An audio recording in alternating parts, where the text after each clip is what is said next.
Praise the lord. ఈరోజు దేవుడు ప్రేమ గలవాడు అనే అంశము మీద పరిశుద్ధ గ్రంథంలో వచనాలను గమనిద్దామండి. దేవుని యొక్క గొప్ప విశేష లక్షణము, గొప్ప గుణము దేవుని ప్రేమ. మరి చిన్న ప్రార్థన చేసుకుందామండి. పరిశుద్ధుడా, ప్రేమ కలిగిన తండ్రి, గొప్ప దేవుడవు, ఘనమైన రాజా, నీకు స్తుతులు స్తోత్రాలు చెల్లిస్తున్నామయ్యా. దేవుని ప్రేమను గురించి పరిశుద్ధ గ్రంథంలో వచనాలను గమనిస్తుండగా ప్రభువా, మీ ప్రేమను గురించి తెలుసుకోవడానికి పరిశుద్ధాత్మ దేవుని సహాయం అనుగ్రహించమని యేసుక్రీస్తు నామంలో ప్రార్థన చేస్తున్నాను తండ్రి, ఆమేన్. దేవుడు ప్రేమ గలవాడు, దేవుడు ప్రేమామయుడు, దేవుడు ప్రేమ స్వరూపి. మరి ఆయన ప్రేమను గురించి కొన్ని మాటలు మనం తెలుసుకుందామండి. దేవుని ప్రేమ శాశ్వతమైన ప్రేమ. దేవుడు మరి ఆయన పోలికలలో, ఆయన రూపంలో మానవుడిని తయారు చేసుకున్నాడు. మరి ఆయన స్వహస్తాలతో మానవుడిని తయారు చేశాడు. మరి దేవుని యొక్క ప్రేమను గురించి తెలుసుకోవాలంటే ఆయన ప్రేమ పొడవును కానీ, వెడల్పును కానీ, ఎత్తును కానీ, లోతును కానీ కొలవడం అనేది అసాధ్యమండి. మరి మనుషులతో చూసినట్లయితే మనుషులు ఒకరి పట్ల ఒకరి ప్రేమ ఎలా ఉంటుందంటే కొంత లిమిట్ ఉంటుందండి, కొంత స్థాయి ఉంటుంది. ఈ స్థాయి వరకే ప్రేమించగలుగుతారు. ఇప్పుడు కొంత సమయం, ఒక పీరియడ్ అనేది ఉంటుంది. ఆ పీరియడ్ దాటిన తర్వాత ఆ ప్రేమ పరిధి, ఆ యొక్క ప్రేమ తరిగిపోతూ ఉంటుంది. కానీ దేవుని ప్రేమ తరగదండి, ఎన్నటెన్నటికీ తరగని ప్రేమ, నిన్న నేడు ఒకే రీతిగా ఉన్న ప్రేమ. ఆయన తల్లి గర్భములో పిండముగా ఉన్నప్పుడు ఏ రీతిగా అయితే ప్రేమిస్తున్నాడో, మరి ముదిమి వచ్చు వరకు కూడా ఆయన అదే ప్రేమను చూపిస్తున్నాడు. అలాంటి గొప్ప దేవుణ్ణి కలిగి ఉన్నందుకు మనము ధన్యులము. అయితే దేవుడు శాశ్వతమైన ప్రేమతో ప్రేమిస్తున్నాడు. ఆయన ప్రేమ మన దోషములన్నీ కప్పుతుందండి. మరి ప్రభువు యొద్దకు వచ్చి మన పొరపాట్లు, తప్పులు ఒప్పుకున్నప్పుడు ఆయన రక్తముతో మన పాపములన్నీ కడిగి ఆయన వీపు వెనక మన పాపములను పారవేసే దేవుడుగా ఉన్నాడు. మరి మనల్ని తెల్లని వారిగా, హిమము వలె తెల్లగా ఆయన మనల్ని పరిశుద్ధులుగా, పవిత్రులుగా చేసే ప్రేమ. మరి ఈ ప్రేమ మనకి ఎక్కడా దొరకదండి. ఏ మనుషులలో కూడా మనము దేవుని ప్రేమను చూడలేము. మరి దేవుని ప్రేమను గురించి ఆలోచన చేసినట్లయితే, మరి దేవుడు పరలోక సింహాసనాన్ని విడిచిపెట్టి మరి ఈ భూమి మీదకి మనుష్యుని పోలికగా పుట్టి దాసుని స్వరూపమును ధరించుకుని తన్ను తానే రిక్తుడుగా చేసుకున్నాడు. మరి ఎవ్వరు కూడా మరి ప్రేమకు కొంత లిమిట్ ఉంటుంది. శత్రువులను, మరి మనల్ని ప్రేమించేవారిని అయితే ప్రేమిస్తాం, కానీ మనల్ని బాధించేవారిని, హింసించేవారిని ప్రేమించాలి అంటే అది పరిశుద్ధాత్మ దేవుని సహాయం కావాలి. మరి ఎవ్వరు కూడా శత్రువులను ప్రేమించే మనసు ఏ మానవుడు కలిగి ఉండలేదు. మరి ఇలాంటి ప్రేమను చూపించమని యేసయ్య మనకు చెప్పాడు. ఆయన మాదిరిని మనకి చూపించాడు. మరి శత్రువులు సహితము ప్రేమించే మనసును మనము కలిగి ఉండాలి.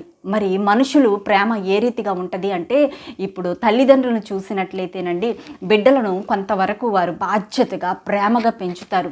వారు ఒక స్థాయికి వచ్చాక బిడ్డలు వారిని చూస్తారు అనే ఆలోచన కలిగి ఉంటారు. ఒకవేళ ఆ పిల్లలు వారిని చూడకపోతే ఆ ప్రేమ తగ్గిపోతుందండి, ఆ మాటలు మారిపోతాయి. మా పిల్లవాడిని మేము ఎంతో కష్టపడి పెంచామండి, పోషించామండి, కానీ మమ్మల్ని చూడట్లేదు అనే ప్రేమ తల్లిదండ్రులకు ఉంటుంది. కానీ అదే బిడ్డల్ని చూసినట్లయితే వాళ్ళు కొంత సమయం వారంతట వారు స్థిరపడే వరకు కూడా తల్లిదండ్రుల మీద ఆధారపడేవారుగా, వారి సలహాలు తీసుకునేవారుగా ఉంటారు. ఎప్పుడైతే వారు స్థిరపడి వారంతట వారుగా జీవించగలిగే సామర్థ్యం వచ్చినప్పుడు మరి తల్లిదండ్రుల మీద వారు అంత ప్రేమను చూపించరు. ఇది మనుషుల ప్రేమ అండి. భార్యాభర్తలైనా అంతే. భార్యాభర్తల ప్రేమ కొంతవరకే. మరి భార్యాభర్తల్ని ఆలోచన చేస్తే భర్త సంపాదనను బట్టో భార్య ప్రేమించేదిగా ఉంటుందేమో. భర్త నన్ను బాగా చూసుకుంటున్నాడు, నన్ను పోషిస్తున్నాడు, నాకు అంతా సంరక్షిస్తున్నాడు అని ఆ భార్య ప్రేమించవచ్చు.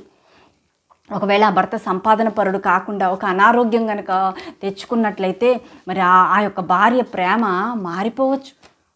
అదే భర్త భార్యను చూపించే ప్రేమ ఎటువంటిగా ఉంటుందంటే, అన్నీ అమిర్చి పెడుతుంది, ఇల్లంతా చక్కబెట్టుకుంటుంది, నా బిడ్డల్ని చక్కగా చూసుకుంటుంది, నా ఇంటి వారందరినీ మంచిగా చూసుకుంటుంది అని ప్రేమించవచ్చు. ఒకవేళ ఆ భార్య అనారోగ్య పాలైపోయినా, ఆ భార్య నుండి ఏమీ పొందుకోలేకపోయినా మరి ఆ భర్త అంత గొప్పగా భార్యని ప్రేమించకపోవచ్చు. మనుషుల ప్రేమ ఇట్టి రీతిగానే ఉంటుందండి. కానీ యేసయ్య ప్రేమను మనం ఏమి ఇవ్వకపోయినప్పటికీ, మనము రుణస్థులుగా ఉన్నప్పటికీ కూడా ఆయన మనల్ని ప్రేమిస్తూనే ఉన్నాడు. అటువంటిది యేసయ్య ప్రేమ. మరి అంత గొప్ప ప్రేమను కలిగి ఉన్న మనము ధన్యులమండి. కొన్ని వచనాలను పరిశుద్ధ గ్రంథంలో గమనిద్దాం. దేవుడు లోకమును ఎంతో ప్రేమించెను. యోహాను సువార్త 3వ అధ్యాయం 16వ వచనం. శాశ్వతమైన ప్రేమతో నేను నిన్ను ప్రేమించుచున్నాను గనుక విడువక నీ ఎడల కృపచూపుచున్నాను. ఇర్మియా గ్రంథం 31వ అధ్యాయం 3వ వచనం. ప్రేమ చేత ఆయన క్రీస్తులో మనలను ఏర్పరచుకొనెను. ఎఫెసీయులకు రాసిన పత్రిక 1వ అధ్యాయం 6వ వచనం. క్రీస్తు ప్రేమ నుండి మనలను ఎడబాపువాడెవడు? రోమిలకు రాసిన పత్రిక 8వ అధ్యాయం 35వ వచనం. మనలను ప్రేమించిన వాని ద్వారా మనము వీటన్నిటిలో అత్యధిక విజయం పొందుచున్నాము. రోమిలకు రాసిన పత్రిక 8వ అధ్యాయం 37వ వచనం. మనలను ప్రేమించుచు తన రక్తము వలన మన పాపముల నుండి మనలను విడిపించిన వానికి మహిమయు ప్రభావమును యుగ యుగములకు కలుగునుగాక. ఆమెన్. ప్రకటన గ్రంథం 1వ అధ్యాయం 6వ వచనం. మన ఎడల చూపిన తన మహాప్రేమ చేత మనలను క్రీస్తుతో కూడా బ్రతికించెను. ఎఫెసీయులకు రాసిన పత్రిక 2వ అధ్యాయం 4వ వచనం. ప్రేమ దోషములన్నిటినీ కప్పును. సామెతల గ్రంథం 10వ అధ్యాయం 12వ వచనం. నా ఆజ్ఞలను అంగీకరించి వాటిని గైకొనువాడే నన్ను ప్రేమించువాడు. రోమిలకు రాసిన పత్రిక 8వ అధ్యాయం 35వ వచనం. ఆయనను ప్రేమించువారు బలముతో ఉదయించు సూర్యుని వలె నుందురు. న్యాయాధిపతుల గ్రంథం 5వ అధ్యాయం 31వ వచనం. పరిపూర్ణతకు అనుబంధమైన ప్రేమను ధరించుకొనుడి. కొలసీలకు రాసిన పత్రిక 3వ అధ్యాయం 4వ వచనం. యేసుక్రీస్తు ప్రభు ఈ లోకానికి వచ్చి తన ప్రేమను ప్రత్యక్షపరిచారు, వెల్లడిపరిచారు. ఆయన ప్రేమ అంతా కూడా మనకు చూపించారు. ఆయన మాదిరిగా ఆయన ఏ ప్రేమనైతే చూపించారో ఆ ప్రేమను మనం ఇతరులకు పంచేవారంగా ఉండాలి. యేసుక్రీస్తు ప్రభువుని మనము ప్రేమిస్తున్నాము అంటే ఆయన ఆజ్ఞలను గైకొనే వారముగా మనందరము ఉండాలి. అటువంటి కృప పరిశుద్ధాత్మ దేవుడు మనకు అనుగ్రహించునుగాక. పరిశుద్ధ గ్రంథంలోని వచనాలను గమనించాం కదండి. మరి చీకటిలో ఉన్న మనలను ఆశ్చర్యకరమైన వెలుగులోనికి ప్రభువు మనల్ని నడిపించారు. పాపంలో ఉన్న మనలను మరి స్వతంత్రులుగా, పాప దాస్యం నుండి విడిపించి స్వతంత్రులుగా ఆయన చేసి ఉన్నాడు. మరి అంతేకాదు, పాపంకి చెల్లించవలసిన క్రయధనమునంతా కూడా ప్రభువు సిలువలో మరి చెల్లించారండి. ఆయన ప్రాణం పెట్టి ఆయన చివరి రక్తపు బొట్టు వరకు మన కొరకు కార్చి మనము చెల్లించాల్సిన ఆ యొక్క క్రయధనమునంతా కూడా ప్రభువు చెల్లించాడు. దేవుని ప్రేమ అంతా కూడా ఆయన కనుపరిచాడు, వెల్లడిపరిచాడండి. ఆయన ప్రేమ అంతా కూడా మనకి చూపించాడు. కాబట్టి ఆ ప్రేమ రుచి చూసిన బిడ్డలమైన మనము దేవుని కొరకు ఏదో ఒక పని చేసి మరి దేవుడు మనకిచ్చిన తలాంతులను మనము వాడేవారముగా ఉండాలండి. మౌనముగా ఎంత మాత్రము భూమిలో పాత పెట్టేవారముగా మనం ఎంత మాత్రం ఉండకూడదు. దేవుని కొరకు అనేక ఆత్మలను సంపాదించే వారముగా మనందరం ఉండాలండి. అట్టి మనస్సును, ప్రభు యొక్క మనస్సును కలిగి జీవిద్దాం. ఈ యొక్క దేవుడు ప్రేమ గలవాడు అని ఈ వచనాలు మనకు ఆశీర్వాదకరంగా, దీవెనకరంగా ఉండునుగాక.